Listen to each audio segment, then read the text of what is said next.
So right off the bat, I just want to make clear that I am not the biggest fan of Ghostbusters, and that certainly doesn't mean I don't like it. I do. I love the premise behind it and everything, and I do recall enjoying the first two movies, but they don't exactly sit vivid in my head. It's been a long time since I've seen them, and I don't hold this series as in high regard as, say, Star Wars and other cult properties like that.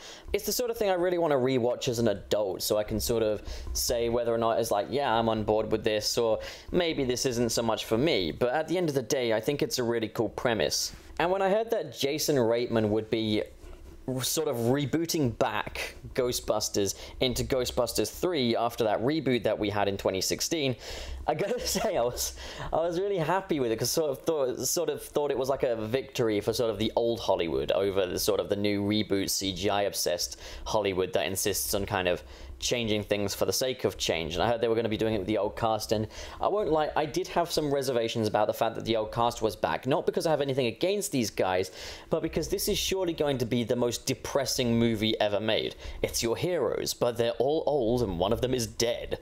You know, like that's surely going to be very depressing. But we have recently had some news from Jason Reitman himself regarding the new cast that they will be having in the Ghostbusters movie as well. So they're going to be doing sort of like a Force Awakens with it, where you've got the old cast and the new cast sort of parallel to each other, and I guess we're going to be passing the torch over. So we had this tweet from Jason Reitman saying, "Meet the family," and it features Finn Wolfhard from Stranger Things, McKenna Grace from Annabelle Comes Home, and Carrie Coon, who I know of from Fargo Season 3. So immediately, that's actually quite a good cast for this sort of thing. Like, I think this is a much better cast than what we had in the 2016 version anyway. I realize that we've gone back to mostly female cast, but I like the fact that they appear to be going for like a family dynamic where I guess Carrie Coon is the mother and Finn Wolfhard and McKenna Grace are sort of brother and sister. I feel like that could make for kind of an interesting new dynamic with this, and I guess Carrie Coon's character might be related to one of the original 3 Ghostbusters. That's what everyone else is guessing anyway. I just think it's a really positive thing that they've got very serious actors this time. Like in the previous film we had Melissa McCarthy, who hadn't really proven herself as a serious actor at that stage. And the thing with these Ghostbusters films is, I know they're not high art or anything, but the thing is, they were always played straight. They were always they were comedy, but it was kind of straight comedy. It wasn't the kind of goofball comedy that Paul Feig made it into in his version back in 2016. And the thing is, truth be told, I don't think Ghostbusters 2016 is a horrible movie. I think it's kind of a sad image of what Hollywood has become in regards to rebooting films, trying to gear them up towards a demographic that would never usually be interested in that film, and kind of betraying a fan base in the process. Now, I don't mean this as in like some, oh, we were entitled to a really good Ghostbusters movie kind of thing, but the thing is, I think if you're resurrecting a dead franchise, the best thing to do is to sort of reassure the loyal audience who have stuck with it, because the truth is, have they done anything wrong?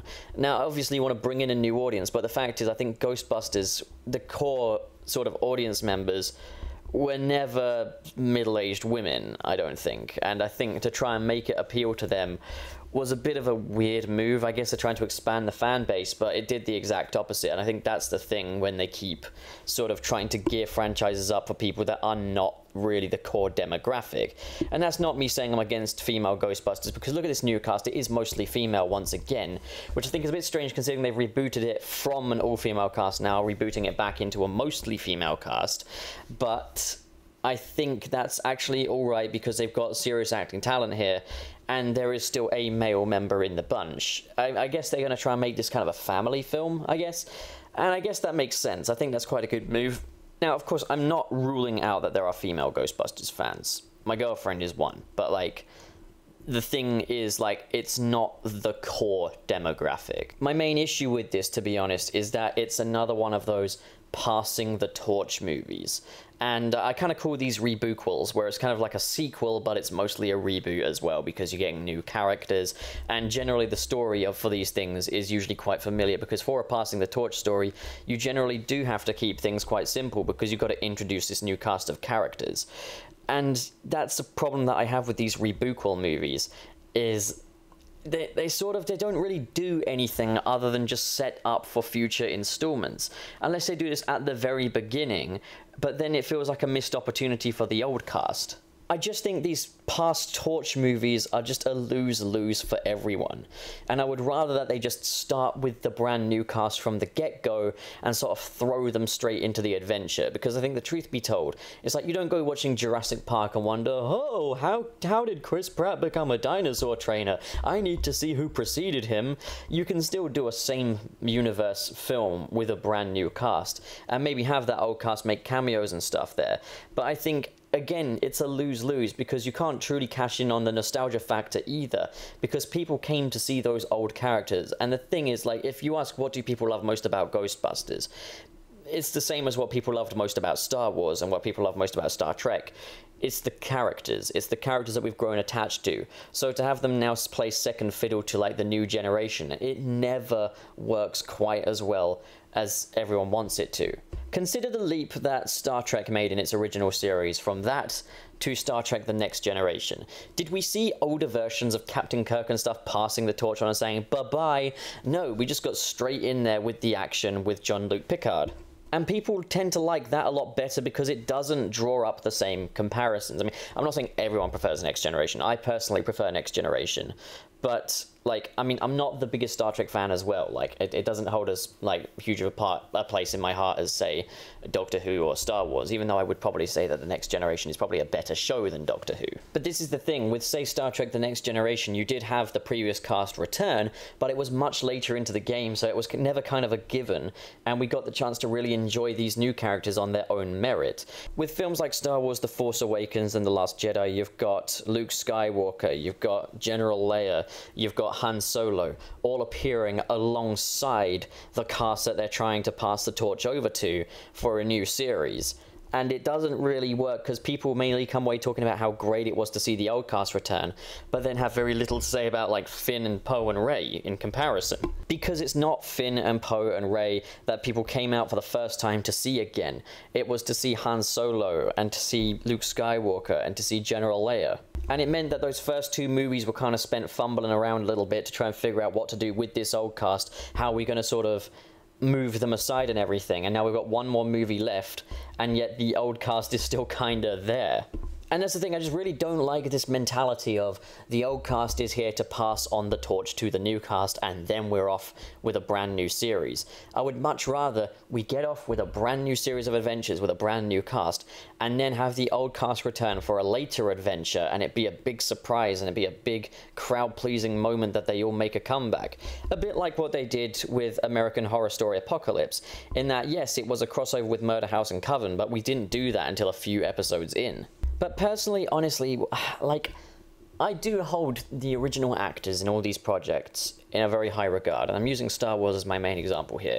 Yeah, I care greatly about Mark Hamill, Carrie Fisher, and Harrison Ford. They did an amazing job, and they did an amazing service, and they're irreplaceable and should never be forgotten. But personally, I feel if we wanted to tell more stories with these characters, it would have been better to just commit to telling more stories with these characters. And I understand that you can't have them aged up in a mainstream movie as carrying the entire film. I understand Hollywood doesn't want that, they don't trust that, and that's a shame, but that just is the way it is. There are certain character archetypes that need to be portrayed in a mainstream Hollywood film, and I understand that very old cast carrying the whole thing is really only going to appeal to nostalgia, but it won't make for a good mainstream action adventure. Which is where I'd say the Star Trek movies got it right. And I know that not everyone's going to agree with me on this. A lot of people are going to say that's heresy.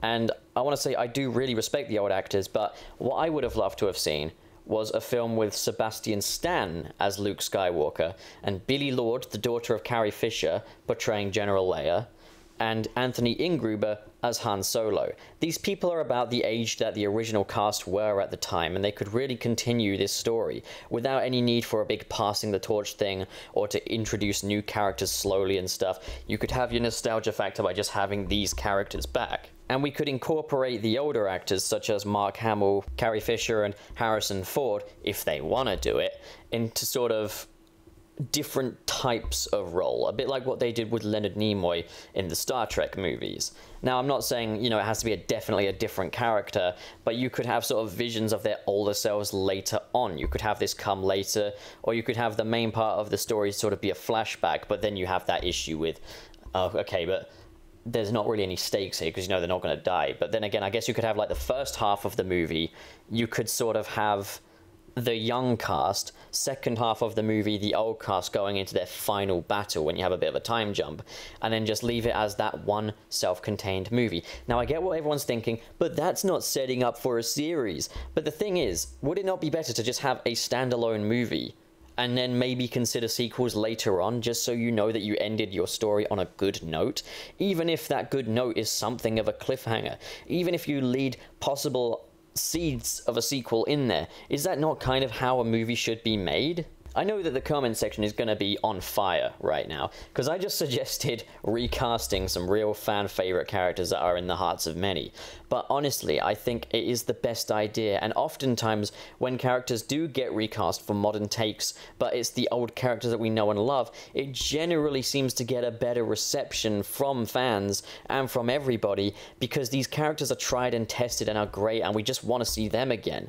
If we give them kind of a last hurrah and they don't have to share it, then I think it makes for a better film, and then people will really kind of warm up to the idea of a new cast later on down the line. Put it this way, if they made Toy Story 4 a Passing the Torch movie, I wouldn't want to get psyched up to see Woody and Buzz Lightyear and Jessie and Mr. Potato Head and Slinky and Rex and all that gang again, only for them to play second fiddle to some brand new characters. I know some people say, oh, but Forky, that's not what's going on. Woody is still the central part of this story.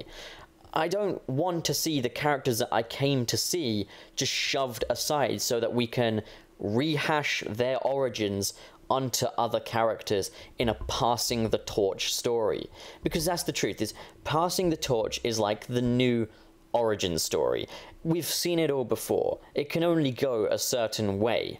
And honestly, it's not the crowd pleaser that I think everyone thinks it is.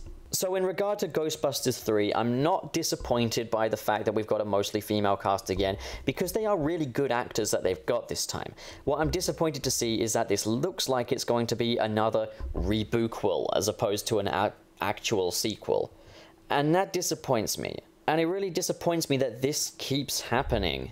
I would rather see a proper final installment to the original character's story and have the third act have a time jump to feature the original actors in the roles at the age that they would be now than I would passing the torch along, basically. And then maybe, just before the credits, or maybe after the credits, you could just make a little sting to sort of introduce a new cast to say, this project will still live on.